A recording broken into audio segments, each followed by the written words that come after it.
자, 시청자 여러분 안녕하십니까? 유튜브 채널 JTB 뉴스가 선보이는 여의도 정치.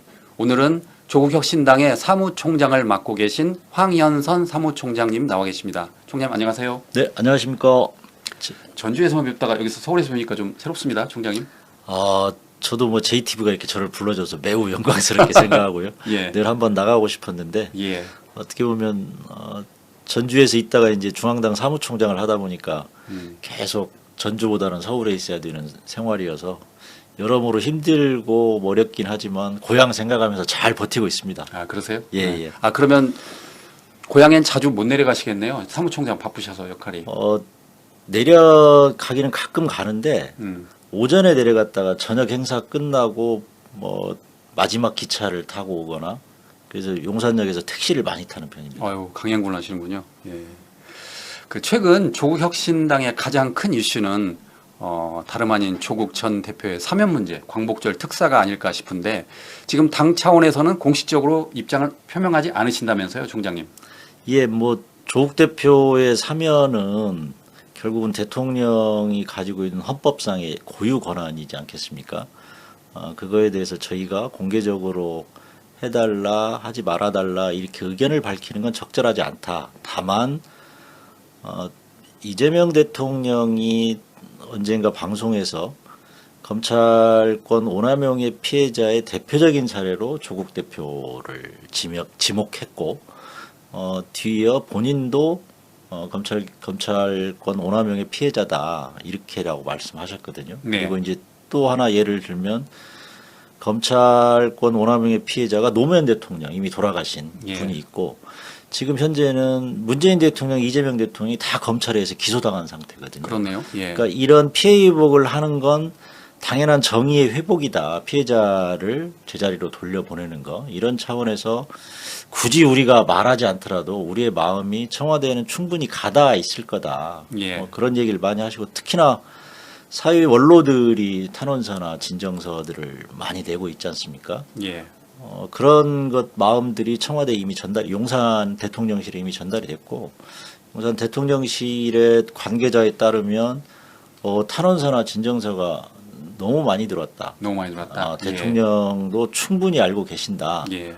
지금은 그래서 대통령의 결심을 기다리는 상황입니다. 그래서 이제 언론도 관심이 많아서 그 강유정 대변인 브리핑 때도 일부 기자들이 질문을 했습니다.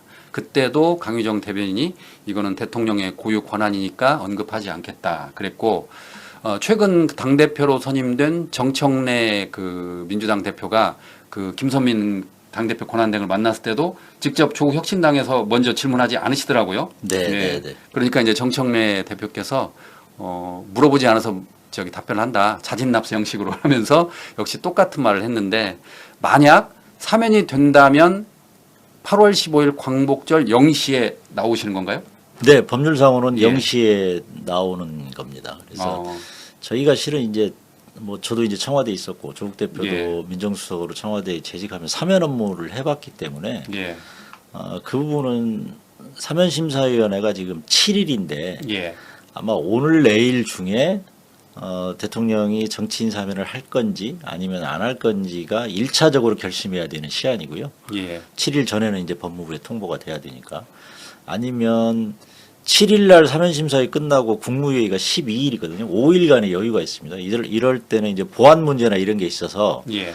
사면심사위를 한 번 더 열 수도 있겠다. 정치인 사면. 그래서 언제가 특정 시기다. 다만 정상적인 절차로 진행된다고 하면 늦어도 내일까지는 대통령의 뜻이 전달돼야 될 거다. 예. 근데 이 부분은 이제 정치인 사면은 보안 문제라 한 번 더 할 수도 있지 않을까 이런 추정도 하고 있습니다. 그러면 언론을 통해서 알려지는 거는 12일 전후가 될 수 있나요? 아니면 어떻게 보시나요? 글쎄요, 뭐 공식적으로는 12일 국무회의 의결이 돼야 사면이 최종 확정되는 거기 때문에 12일인데 제가 사면 업무를 뭐 제가 직접 담당한 건 아니지만 민정수석실 사면 업무를 하는데 사면심사위원회가 끝나면 그러니까 언론의 취재력이 대단한지 어쩐지는 모르겠고 이게 흘러나오더라고요. 예. 그래서 뭐 저희들은 워낙 핫 이슈라 요즘. 7일 날 그 소식이 흘러나올지 안 나올지 언론을 열심히 지켜봐야 될 형편입니다. 그렇군요. 예. 다시 한번 말씀드리지만 조국 혁신당에서는 조국 전 대표의 사면을 지금 공식적으로 언급하지 않고 있다. 그리고 한간에 나오는 거는 전부 언론의 취재에 대해서 응답하는 형식으로 이루어지고 있다. 뭐 이게 공식적인 그 입장이신 거잖아요. 네, 뭐 네. 지금 민주당 의원들도 사면과 관련해서 의견들을 많이 말씀하시고 그랬죠. 정성호 전 법무부 장관도 예. 법무장관 되기 전에 사면이 필요하다라고 했고 얼마 전에 그랬죠. 최근에는 김영진 의원도 똑같은 입장을 얘기했고 뭐 신정훈 의원 뭐 여러분들이 지금 사면과 관련해서는 계속 이야기를 하시고 우리 당도 당원들은 지금 전주에서 곳곳에서 1인 시위를 하고 계시고 예. 현수막도 좀 붙어 있다고 그러고 광주에서도 그런 현수막들이 지금 꽤 붙어 있다고 하거든요. 당원들의 마음들이나. 그래서 이거를 뭐 우리 당이 공개적으로 사면을 요구하냐 안 하냐의 문제가 아니고 예. 이미 우리의 마음은 뭐 대통령실에 전달돼도 한 100번은 전달됐을 거다 이렇게 생각하고 있습니다. 예. 아무래도 이제 그렇게 자주 언급되는 이유가 조국 전 대표가 검찰로부터 핍박을 받았다. 최근 나오는 검찰 개혁과 맞물려서 더 이슈가 되는 것 같습니다. 자, 다음에는 그 조국 전 대표가 감옥에서 지금 책을 출간했는데 네, 네. 보이시죠? 그 조국의 공부 감옥에서 쓴 편지 이 이야기를 한번 해보겠습니다. 이 책에 대해서 한번 설명해 주세요, 총장님. 이 책은 조국 대표가 감옥에서 이제 두 번째 쓴 책이고요. 예. 이 책은 전부 다 편지를 통해서 만들어진 책입니다. 정여울 작가가 질문을 하고 조국 대표가 답하는 형식으로 예. 만들어진 책이고, 이 책은 저 개인적으로는 그렇게 생각합니다. 학자 조국에서 정치인 조국으로 넘어가는 시장에 만든 책이다. 예. 이렇게 생각을 하고 있고요. 그 전에 이제 조국의 함성은 본인이 연설이나 이런 내용들을 엮어서 거기에 왜 이런 연설문이 나가게 됐는가 이제 소회를 밝혔다고 하면 이 책은 학자 조국이 어떻게 정치인으로 변화했는가. 그다음에 그 다음에는 정여울 작가가 6년 약 7년에 거친 지옥 같은 생활을 어떻게 견뎠느냐. 그걸 견디는 힘이 공부에 있더라. 그러니까 시련이 닥쳐도 그 시련을 극복하는 힘은 공부에 있다. 이런 내용이 있고요.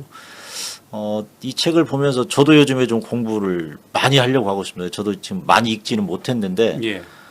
제가 몰랐던 내용들도 있고, 저는 이 책에 이제 초기에 나오는 레미제라블을 조국 대표가 감옥에서 다시 읽었다. 근데 네. 읽었던 이유가 사회권 선진국, 우리 당이 주장하는 사회권 선진국이 레미제라블에 있더라. 이런 내용을 보고 보통 우리가 문고집을 읽거나 하면 줄거리 중심으로 읽지 않습니까? 젊었을 그렇죠. 때 있기 때문에. 예, 예. 근데 그런 내용이 있었나 봤더니 빅토르 위고가 쭉 적어놨더라고요. 예. 어떻게 정치를 해야 되는가. 그리고 저희가 고민하고 있는 좀 특이한 개념인데 생산과 복지. 라고 하는 개념도 거기에 있습니다. 그러니까 생산이 있어야 부를 나눌 수 있다. 이런 개념이어서 지금 시기에 읽어도 이 책은 우리가 좀 생각할 바가 많구나. 이렇게 생각을 하고 있습니다. 이 책에서 윤석열 전 대통령과 김건희 씨에 대해서 언급을 했다던데 혹시 아직 거기까지는 못 그래요? 봤습니다. 제가. 근데 이제 내용을 보니까 윤석열 불출석에 대해서 그 조국 전 대표가 중형이 예고되기 때문에 지금 그러고 예, 있다. 그런 내용도 있고 그다음에 뭐 김건희 씨 같은 경우는 병약한 불쌍한 여인 코스프레를 한다. 뭐 이렇게 적혀 있다고 그러더라고요. 네, 책에는 안 읽었고 아, 예. 취재 편의점에 이제 인터뷰 답변 내용에 예. 들어가 있고요. 그거는 뭐 윤석열은 저는 상상을 뛰어넘는 사람 같아요. 어떻게 속옷바람으로 네. 저항을 할지를 저는 그러니까 전직 대통령이라고 하면 국민들이 가지고 있는 품격이나 이런 게 좀 있지 않습니까? 이게 보통 조폭들이나 지금 그런다고 하는데 저는 개인적으로는 조폭만도 못한 행태다. 예. 그러니까 보통 조폭들은 무서워서 피하지 않습니까? 그렇죠. 예. 근데 양아치는 더러워서 피하거든요. 그러니까 딱 정확하게 윤석열이 무섭지는 않는데 그 속옷만 입고 발버둥 치는 사람을 끌어내려고 하는 거에 대한 부담들, 그 본인의 체면을 던지면서까지 하는 게 보통 양아치들의 행태인데 예. 그런 양아치 행태를 보이는 거고 김건희 씨는 지금 뭐 우울증 얘기하면서 병원에 입원하고 뭐 이런 것들이 결국은 구속을 피하려고 하는 아주 치밀한 계산 속에서 나오고 있다. 그리고 또 하나는 김건희 씨가 돈이 많은 걸로 알고 있는데 뭐 예. 윤석열 대통령이 쓸 돈이 없어서 뭐 영치금을 모으자 뭐 이런 얘기를 했다고 하는데 예. 지원을 안 해주나 이런 생각을 하고 있습니다. 예. 아마 호화변호인단은 김건희 본인이 꾸리려고 지금 돈을 아끼고 있나 이런 생각도 좀 들 정도로. 근데 최근에 돈 걱정을 할 수도 있어요. 왜냐하면 잘 아시는 것처럼 그 계엄 유자료 10만 원이 네, 1심에서 지금 인용이 됐잖아요. 네, 네. 그런데 일부 국민들은 계엄 유자료를 20만 원으로 높여야 한다라고 청구를 하면 최대 5조 원까지 이제 그 본인들이 이제 그거를 어떻게 보면 배상을 해야 되는데 그렇기 때문에 한간에서는 뭐 이혼할 수 있다 뭐 그런 말까지 지금 소문이 떠돌던데 특히 이제 돈에 민감한 저 두 사람이라 아무래도 이제 그 조금 전 말씀하신 여러 가지 그 문제에 관련해서 민감하게 반응할 텐데 그 조국 대표가 말씀하신 그 내용은 지금 취재 편의점에 이렇게 하신 말씀이잖아요. 보통 이제 네. 인터뷰를 최근 인터뷰가 지금 취재 편의점, 경향 TV, 뉴스사이킥 이렇게 했는데 요거 그걸 보시면 직접 쓰신 거예요? 한번 보여주시죠. 그러니까 네. 인터뷰를 할 때 일일이 손편지를 쓰지 않으면 예.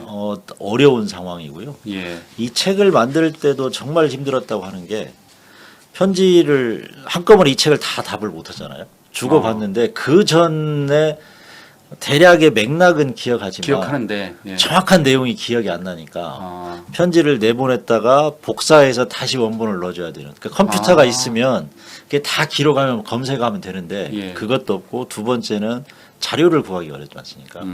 그런 자료들을 본인의 기억에 의존하고 아니면 본인이 생각할 때 이런 책에 내가 인용할 만한 게 있을까 이런 걸 찾아야 되니까 정말 이 책은 어렵게 나온 책이고요. 아마 네. 이 책에도 지금 나옵니다. 손이 아플 정도로 이 편지를 썼다. 예를 들면 우리 지금 요즘 시대에 이게 한 10페이지 정도 되는데 편지지 10페이지를 쓸 일이 없거든요. 다 예. 컴퓨터로 하지. 근데 이거는 교도소 안에서는 무조건 손으로밖에 못 쓰기 때문에 굉장히 어렵게 나온 책들 시간과 공을 좀 많이 들은 그리고 그렇군요. 정말로 네. 사색의 결과로 나오지 않으면 쓸 수 없는 상황들이었다 이렇게 말씀드리겠습니다. 저는 지금 총장님이 말씀하기 전까지는 단순하게 그 작가가 쓴 걸 이렇게 답변하는 식으로 편지를 쓴 줄 알았는데 그게 아니고 또 이제 거기에 대해서 조금 지난번에 내가 뭘 썼는지 기억을 해야 되는데 그 그렇죠. 기억이 어려우니까 다시 그 답장본을 복사해가지고 또 쓰고 또 이거 말 그대로 고통의 산물이네요. 진짜 네, 네. 산고의 산물. 정말 고독한 작업이었을 것 같고 예. 누구도 도움 줄 수 있는 사람이 없으니까요. 독방에 있어서. 독방에서 예. 네, 그래서 본인이 고독하게 지내면서 이 글을 썼는데 저는 깜짝 놀랐던 게 그것도 행운이다. 고독과 사색의 시간이 주어질 수 있는. 그거를 긍정적으로 평가하시는군요. 예, 예. 그래서 이분이 교도소에 있으면 정말 힘들다라고 할 텐데 이거를 행운이라고 표현할 수 있는 힘이 어디 있을까가 실은 이 책에 나와 있습니다. 예. 그러니까 자기가 어려움을 견딜 수 있던 힘은 그간에 공부했던 그 공부에 힘이 있더라라고 예. 하고 그분이 어떤 직업을 가지든 간에 끊임없이 공부해야 어려움이 겹쳐도 돌파할 수 있다, 이겨낼 수 있다 이런 내용을 쓰셔서 제가 좀 실은 좀 반성했습니다. 제가 바쁘다는 핑계로 책을 좀 못 읽었는데 어떻게든지 짬을 내서 하루에 10분, 20분이라도 책을 좀 읽어야 되겠구나. 저는 이 책을 계속 지금 들고만 한 일주일 들고 다녔거든요. 읽어야 되겠다 생각했는데 오늘 처음으로 이제 서문 읽으면서 예. 내가 좀 게을렀구나. 그리고 공부를 등한시했구나 이런 생각을 했습니다. 반성을 많이 하고 있습니다. 아니 잘 아시겠지만 누구는 구치소를 생지옥이라 평가하던데 우리 조국 전 대표는 전혀 달리 평가하셨네요. 조국 대표가 이제 일상을 보면 저희가 처음에는 이제 조국 대표가 아직도 사건이 지금 계류 중인 게 있습니다. 예. 그 울산 사건과 관련해서 국민의힘이 항고를 해서 서울 고검에 지금 아직도 그냥 피의자로 있는 상태예요. 예. 근데 이거와 관련해서 변호인들이 붙어야 되고 또 하나는 지난번에 이제 계엄 당시에 국회에서 발언했던 전차 뭐 이런 얘기를 예. 했다고 본회의 발언을 핑계 삼아서 서울시의원 프로 고발러가 고발을 또 해놔서 그 프로 고발라 그분. 예. 네, 그래서 이제 그 사건이 있어 변호인 접견을 가려고 했는데 바쁘니까 일주일에 3번만 하라. 나한테 시간을 좀 다오 해서 일주일에 3번. 윤석열 대통령은 가급적 많이 와라고 많이 받으시던데. 근데 뭐 변호인을. 네, 전혀 다르네요, 두 분이. 그러니까 조국 대표가 바쁘다고 하는 걸 보니까요. 아침에 일어나서 이제 식사하고 아침 운동 시간 40분 하면 운동장을 조그마한 운동장 40분 내내 뛰고 들어와서 스쿼트 하고 뭐 아령을 만들어서 아령을 어떻게 만드는지 모르시죠? 예. 아령 원래 저기 위험물이니까 위험물 못 들어가는데 들어가잖아요. 반입이 안 되잖아요. 교도소에 제공하는 비닐 주머니가 있습니다. 여기에 비닐 주머니? 2리터짜리 물을 6개 들어가면 꽉 맞는답니다. 어. 그 2리터짜리 물병을 6개로 양쪽에 만들어서 이걸 이제 12kg짜리 아령이 되는 거죠. 아. 그걸로 이제 운동을 하는데 근육이 커지진 않지만 교도소는 활동량이 적기 때문에 근육이 빠지거든요. 아. 그거를 막고 있고 그리고 나서는 이제 책 읽고 책 쓰고 하루가 너무 바빠서 그다음에 취침 시간이 9시 반입니다. 9시 반이면 이제 조명이 완전히 소등이 꺼지지 되나요? 않고 소등은 아닌데 예. 아주 미등으로 취침된 가책이기 때문에 책 읽기가 어려워서 아. 9시 반에는 이제 무조건 자는 게 보통 사람들은 좀 불을 좀 더 해달라고 하면 켜주는데 예. 양반은 교도소 규칙을 지키겠다 해서 9시 반에 뭐 소등하면 예. 미등이 터지면 그냥 책 덮고 자고 뭐 사색하거나 자고 그렇게 생활하고 제가 실제 생각해도 지금 여기 쌓아놓은 책들이 지금 조국 대표가 읽었다고 이제 오늘 내보낸 책들이거든요. 이야, 반성해야겠습니다. 저도. 그래서 그분은 이제 이런 것도 행운이라고 생각하는 거예요. 자기가 그동안 못 읽었던 책들, 읽고 싶었던 책들, 다시 보고 싶은 책들을 다시 달라고 해서 예. 안에서 꾸준히 그 책을 읽더라고요. 그래서 정말로 우리 좀 반성을 좀 많이 해야 되겠다. 저 양반이 지식이나 이런 게 뭐 누구보다도 많이 갖고 있다고 생각하고 학문적으로 뛰어난 사람인데 끊임없이 어떻게 이렇게 하고 있을까. 예. 그리고 최근에 놀라운 일은 교도소 하는 실내 온도하고 실외 온도하고 똑같답니다. 아, 실내 실외 온도가? 예. 그래서 표현으로는 그러더라고. 한 평짜리에 37도짜리 난로가 하나 앉아 있는 거고. 그러니까 본인이 난로인 거죠. 예. 선풍기가 이제 돌아가긴 하지만 선풍기도 50분 돌아가고 10분 쉬는데 그 10분 시간이 굉장히 길게 느껴진다. 너무 더우니까. 네, 예. 그러니까 가만히 앉아서 땀이 줄줄 흐르는데 그 와중에도 책을 읽고 뭘 쓰고 있다는 게 정말 놀라운 것 같아요. 예. 조국이라는 사람에 대해서 제가 존경하는 사람이기도 하지만 특히나 수감 생활 이렇게 하는 내용을 들어보면 이분이 정말로 지금까지 저런 학문적 위치나 저런 사람이 되기까지 본인 스스로 계획적으로 단련되고 늘 끊임없이 노력했구나 이런 것들이 좀 보여지더라고요. 예. 아니 그러니까 제가 다시 한번 말씀드리지만 변호인을 만나면 그러니까 그 또 다른 그 울산하고 그다음에 본회의 발언 때문에 변호인을 만날 수 있는데도 불구하고 본인이 나 책을 읽거나 뭐 책을 쓰는데 바쁘니까 변호인을 오지 말라고 물리치면서 그 더위를 이겨내는 거잖아요. 그렇죠. 뭐 윤석열은 대단하네. 하루 종일 한다고 그러잖아요. 그러니까요. 밤 저녁 원래 6시까지밖에 안 되는데 저녁 9시까지 한 날도 있다고. 그 주말이 됐다고 뭐 그런 말도 있고. 주말에도 네. 하고 했다고 그러는데 조국 대표는 정확하게 규정대로만. 규정대로. 예. 그런 점에서 저는 그럴 줄은 알았습니다. 저 양반이 아셨어요? 틀림없이 다른 특혜나 이런 거 절대로 요구하지 않을 사람이다. 근데 굉장히 힘들 거다라고 생각했는데 그거를 책 읽고 쓰고로 극복하고 계시더라고요. 편지 쓰고. 대단하시네요. 왜냐하면 저 같아도 만약 그 변호인이 온다 그러면 특혜라고 생각하지 않고 너무 더우니까 그렇게 할 것 같은데 그거를 다 물리치고 책을 또 쓰고. 와. 그 변호인 접견 시간에 실은 제한이 없습니다.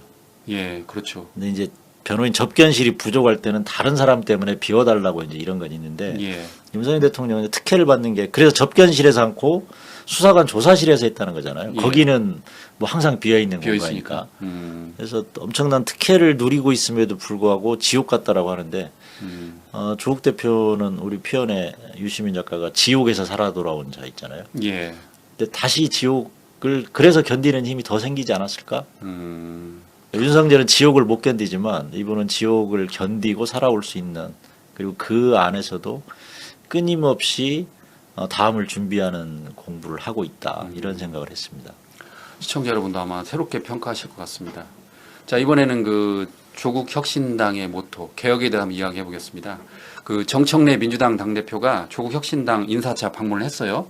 그래서 김서민 당대표 권한대행과 이야기를 하면서 조국 혁신당이 개혁의 쇄빙선 역할을 해달라. 그러면서 검찰개혁, 언론개혁, 사법개혁에 대해서 조국 혁신당과 민주당의 협조를 요청했는데 뭐 작년 그 총선 때도 나왔던 이야기지만 검찰 개혁은 여전히 조국 혁신당의 핵심 아젠다죠, 네, 네, 총장님. 네. 예, 예.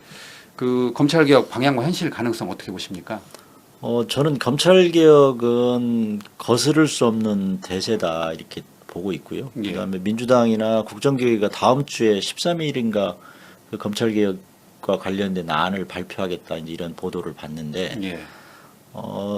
수사권과 기소권을 분리하는 건 뭐 당연한 것 당연하고. 같고 예. 지금 이제 그러면 공소청하고 중수청을 어떻게 할 거냐. 가장 민주당하고 우리하고 가장 큰 차이가 우리는 법무부 산하에 두는 거고 예. 민주당은 중수청은 행안부 산하에 그다음에 국가수사심의위원회. 예. 그러니까 이제 이게 차이가 있는 거는 법무부 산하에 되면 사법권 통제에 대한 민주 통제에 대한 일원화를 하는 거고 중수청은 행안부로 가면 행안부에서는 지휘권이 없거든요. 수사에 예, 대해서. 예.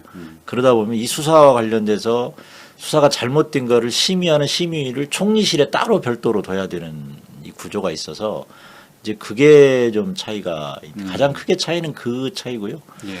나머지 차이는 크게 뭐 차이가 나지는 않습니다. 예. 뭐 디테일에서는 조금씩 차이는 있지만 큰 틀에서는 수사 기소를 분리하는 방향으로는 가고 있고 이대로 될 거다 이렇게 생각하고 있습니다. 그래서 정청래 당대표가 반드시 추석 이전에 한번 해보겠다고 그러는데 국힘의 반발이 꽤 클 것 같습니다. 저는 이 법안은 뭐 1년 후에 해도 예. 뭐 10년 후에도 늘 그 반발이 있을 수밖에 없는 그리고 검찰과 특히나 윤석열 정권은 뭐 검찰 정권이라고 했잖아요. 예. 검찰 독재 정권이라고 평가받을 정도로 검찰과 한 몸이었고 국민의힘도 거기에 같은 한 몸이었기 때문에 국민의힘은 무조건 반발할 거다. 그리고 19년에 조국 사태 때 국민의힘이 보여줬던 태도는 검찰과 한 몸이었거든요. 그래서 자기들의 기득권이라고 생각하고 특히나 사회를 지키는 현재 기득권이라고 하는 중에 가장 강고하게 기득권을 유지하고 있는 게 사법, 그러니까 법복 입은 규정이라고 표현하는데 법원과 검찰의 기득권이 가장 탄탄합니다. 이것들 때문에도 서로 양보를 못할 거다 이렇게 생각하고 있고 그래서 이미 뭐 몇 년 동안 19년부터 지금까지 지금 한 7년 논의해 왔는데 그러네, 벌써 논의를 7년이. 언제까지 더 할 거냐 저는 이 문제는 아니고 지금은 이제 매듭을 지어야 할 때다. 더 논의를 해도 여기서 벗어나지 않을 거다. 더 나올 것도 없다. 그래서 저는 빨리 매듭 지어야 된다고 생각합니다. 예. 자, 이번에는 그 지난 대선 기간에 나온 이야기도 한데 그 교섭단체 이야기를 한번 해보겠습니다. 네. 조국 혁신당은 교섭단체를 20석에서 지금 10석으로 줄이자고 네. 대선 때부터 이야기했는데 이게 공교롭게도 최근 그 윤리특위 6대6과 맞물려 가지고 이렇게 이야기가 나오던데 어떻게 보십니까? 그래서 지금 선거 제도가 지난번 선거법 개정하면서 연동형제로 바뀌었거든요. 예. 연동형제의 핵심은 소수정당들이 국회에 들어와서 다양한 이야기를 좀 해달라고 하는 취지로 이 제도가 설계가 됐는데 그거 이외에 국회법은 여전히 과거의 양당 체제를 그대로 답습하는 제도로 그대로 돼 있거든요. 예. 근데 이러다 보니까 이제 양당이 그러니까 국회에서 보면 19석 정당하고 한석 정당하고 똑같습니다. 그렇죠. 똑같죠. 20석이 안 되면. 예. 그러다 보니까 다양한 얘기가 들어갈 수가 없고 윤리특위도 6대6으로 구성한 게 13으로 하면 조국 혁신당이 들어가야 됩니다. 반드시 의석 비율로 따지게 되면. 예. 그래서 12로 합의하고 양당이 6대6 구성했는데 현실적으로는 이렇게 되면 아무도 처벌할 수 없는 민주당이 우리 A라는 사람 처벌하는 걸 동의해 줄 테니까 당신들 B를 하자 이렇게 하지 않는 한 이건 해결이 안 되는 거거든요. 그래서 이게 지금 양당 체제의 폐해이고 기득권이 더욱 강고해질 수밖에 없는 것들이 보여지는 거다. 그래서 저희들은 지금 국회에 10석으로 교섭단체를 완화하는 법안을 제출해 있고 이거는 유신 때 20석 되기 전에 10석이었거든요. 그때로 돌아가야 된다. 예. 이렇게 하고 그래야 다양한 의견들이 국회에 반영될 수 있다. 그러니까 그렇게 따지면 지금 국회 의석이 비교섭단체가 23석이거든요. 교섭단체가 2개가 더 생길 수 있습니다. 10석씩, 10석씩 네. 하면. 물론 이제 그건 뭐 가능하진 합종 연응이 않겠지만. 가능하지만 예, 그러지만. 그러면 양당이 극단적으로 대립할 때 소수정당들이 그 중간에 타협점을 제시하고 합의를 이끌어낼 수도 있고 그다음에 보수 기득권 정당들이 뭐 계속 저항할 때 이 안 되면 이제 패스트트랙 해야 되고 뭐 필리버스터 하고 막 이런 걸 해야 되지 않습니까? 근데 국회 운영할 때 여당이 있고 야당 중에 여당하고 생각을 같이 하는 야당이 하나 있으면 이 법안이 이 한 야당의 반대만으로 해결이 안 되는 거거든요. 그러니까 야당도 찬성하는 야당들이 있을 때는 다양한 이야기들이 나갈 수 있고, 또 하나는 여당이 지나치게 뭐 보수하거나 이럴 때 이 교섭단체로서 어떻게 보면 협상에 권리가 생기잖아요. 예. 이런 걸 좀 더 보수화되거나 이렇게 가는 걸 잡을 수도 있고, 그래서 어떻게 보면 그런 것들이 좀 한국 정치가 극단 정치에서 좀 벗어나서 생산적 정치로 바뀌는 가장 중요한 거다 이렇게 생각을 하고 있는데, 어떻게 될지는 모르겠습니다. 지금 민주당 지도부가 이제 지난 일요일에서 다 구성이 돼서 이제 논의를 시작할 거고, 오늘 5시 반에 김범기 원내대표가 진보 개혁 사당과 이제 대화를 시작하거든요. 그러면 뭐 거기에서 자연스럽게 논의가 나오지 않을까 이렇게 생각합니다. 그 잘 아시겠지만 이번에 이슈가 된 게 특히 그 윤리특위 6대6 그 문제잖아요. 그래서 조국혁 신당 신장식 의원도 운영해서 그 이야기를 하시더라고요.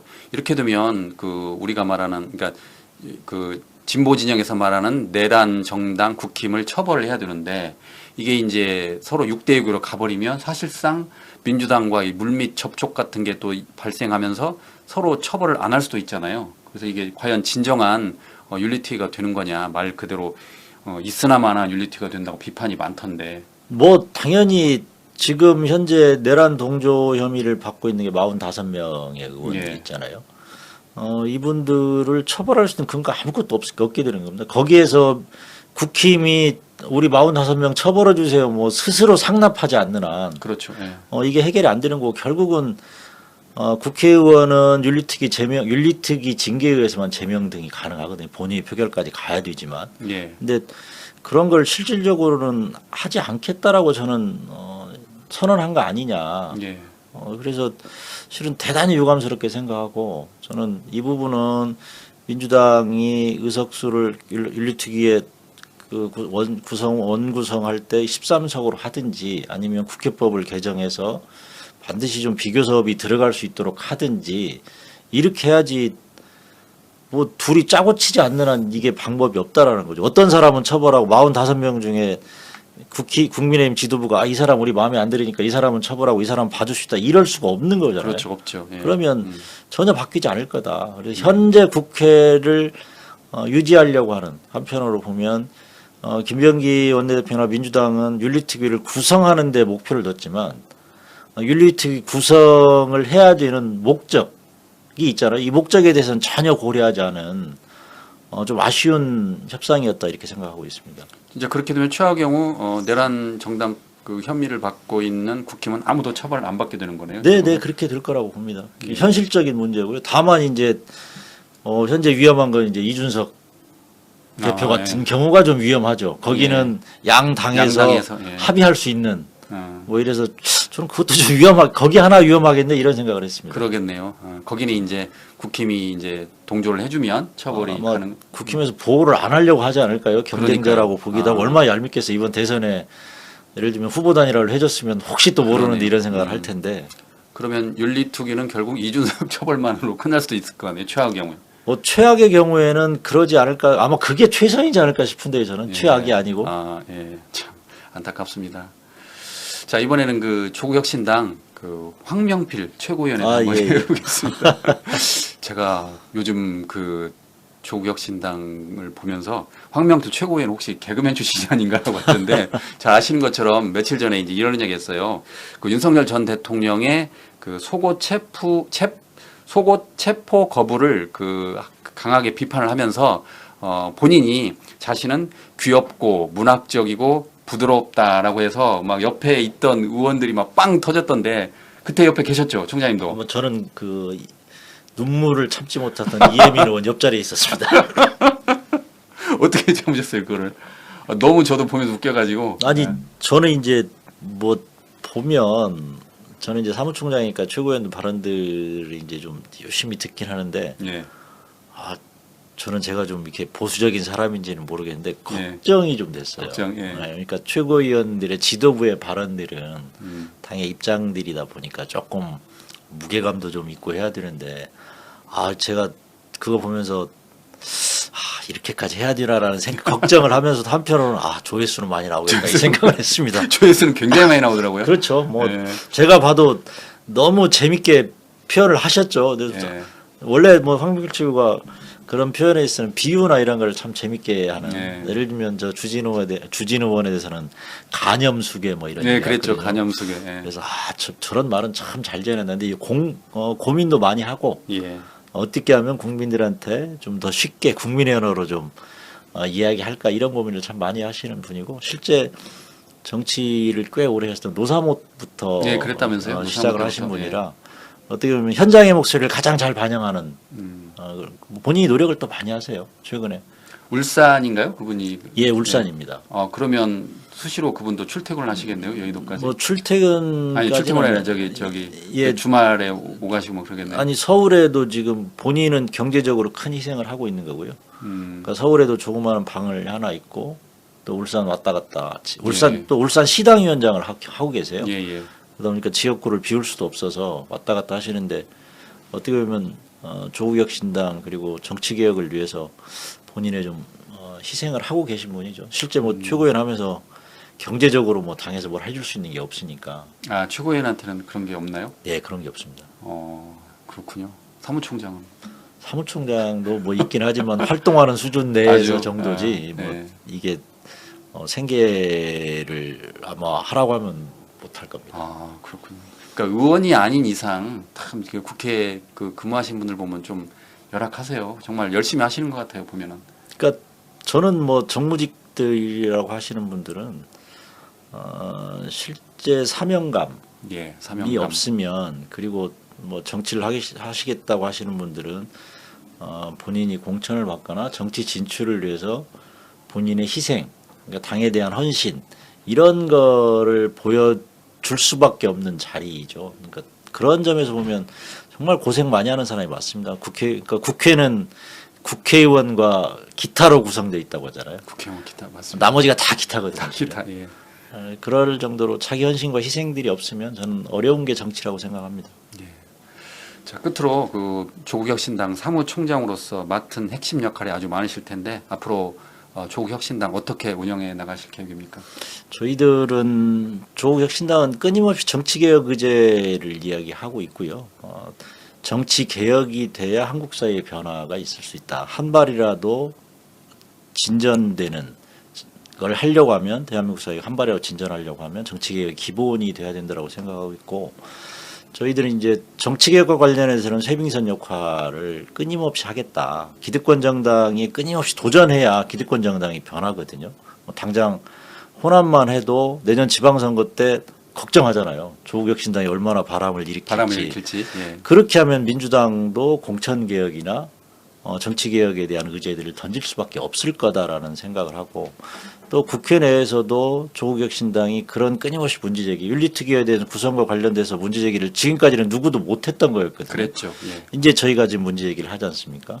그런 것 같이 정치개혁에 대한 쇄빙선 역할을 해야 된다라고 생각하고 있고 제가 이제 아까 이 책 얘기했지만 네미제라블에서 사유권 선진과 관련된 내용이 있다라는 내용을 보고 저도 깜짝 놀랐는데 현재 6공화국 87 체제에서 이제는 7공화국으로 바뀌어야 되는데 7공화국의 핵심 의제가 저희들은 사유권으로 보고 있습니다. 기존에 복지가 시혜적 측면이라고 하면 이제는 권리의 측면으로 전환돼야 된다. 이렇게 하고 특히나 주거, 돌봄, 의료 문제는 국민들이 살아가는 핵심적 이슈들이잖아요. 예. 이 부분에 대해서는 한국 사회가 어떻게 좀 더 밀어 나갈 거냐 이거에 대한 대안을 제시하고 한국 사회를 좀 이끌어 나가는 예인선 역할을 하겠다라고 말씀을 드리고요. 이제 저희들은 아직까지는 소수 정당이고 작은 정당이지만 국민들이 약 690만 표의 표를 주면서 조국혁신당에 기대하는 바들이 있을 거니 그 기대하는 바를 채우기 위해서 끊임없이 노력하고 특히나 이제 조국 대표가 교도소에 수감됐다 돌아오시면 그동안 고독 속에서 사색을 했던 내용들도 아마 이제 우리 당의 정책이나 이런 데 반영되지 않을까 이렇게 생각하고 있고요. 조국혁신당은 내일이 더 기대되는 당이니 조국혁신당의 네. 미래를 보고 조국혁신당 지지해 주십시오. 고맙습니다. 좋습니다. 내일의 그 미래가 더 기대된다면 좋습니다. 그 제가 다시 말씀드리지만 이번에 쓴 책이죠. 네, 네, 네. 서점에 가면 구입할 수 있나요? 네, 조국의 공부는 지금 뭐 전국 서점에 깔려 있고요. 현재는 베스트셀러에 올라가 있습니다. 예, 그러니까 순위도 높더라고요. 제가 예, 예. 살펴보니까. 제가 볼 때는 이거는 자녀를 둔 부모님들이나 예. 오히려 좀 삶이나 이런 데 좀 피폐하거나 좀 어렵다고 생각하시는 분들, 그다음에 잠시 슬럼프에 빠지신 분들, 이런 분들이 읽으시면 참 좋을 것 같다. 저는 이 책은 이제 그렇게 평가를 했고요. 조국의 법고전 산책은 저는 정치할 사람들은 꼭 봐야 된다고 했습니다. 그 전주에서 북콘서트 했던 예, 책이죠. 예, 예. 그런 이제 그렇게 생각하는 거는 그러니까 조 대표의 최근 책들을 보면 현실을 반영하는 사람들이 어떻게 살아갈 거냐. 그러니까 지식인의 뭐 이런 학문적인 내용보다는 이 책은 그냥 우리가 읽어도 어렵지 않게 읽고 이런 삶을 어떻게 극복하는가, 어떻게 극복해야 되는지, 이 힘은 어디에서 나올 거라는 걸 잘 보여주고 해서 자녀들한테도 읽혀도 저는 좋은 책이라고 생각합니다. 예. 그 참고로 그 저희 JTB 여의도 스튜디오하고 조국혁신당 당사는 지금 건물이 같습니다. 네, 네. 이웃 사촌이니까요. 혹 이제 대표님이 출소하시면 저희 JTB 뉴스의 대표님도 꼭 좀 모시도록 노력할 테니까 총장님도 힘 좀 써주십시오. 예, 뭐, 이건 근데 JTB가 그 회사 사세와 맞지 않게 너무나 소박한 스튜디오여서 그 사장님께 꼭 부탁드리겠습니다. 네. 스튜디오를 좀 좋은 걸로 유튜브니까요. 만들어 주시는 게, 예. 그래도 이제 저 지상파인데, 예, 조만간 100만 되니까 저희가 100만 기념으로 바꾸시나요? 예, 이제 내년에 이 계약을 했습니다. 저희가 그래서 그러셨구나. 계약 저기 옮기려 합니다. 예, 예. 뭐 근데 어떻게 보면 제작 환경이나 이런 것들이 좀 열악함에도 불구하고 100만을 만든 거는 정말 대단한. 아직 안 됐습니다, 총장님. 그럼 곧 현재 될것 같은데. 91만입니다. 곧 100만인데 예, 예. 우리 이 제작진들이나 우리 국장님이 정말 네. 엄청난 노력을 했겠다 이런 생각을 합니다. 고생들 아무래도 많으셨습니다. 시청자들이 좋게 평가해 주셔서. 네, 네. 예. 저도 좀 자주 불러주십시오. 예, 알겠습니다. 예, 고맙습니다. 예, 고맙습니다.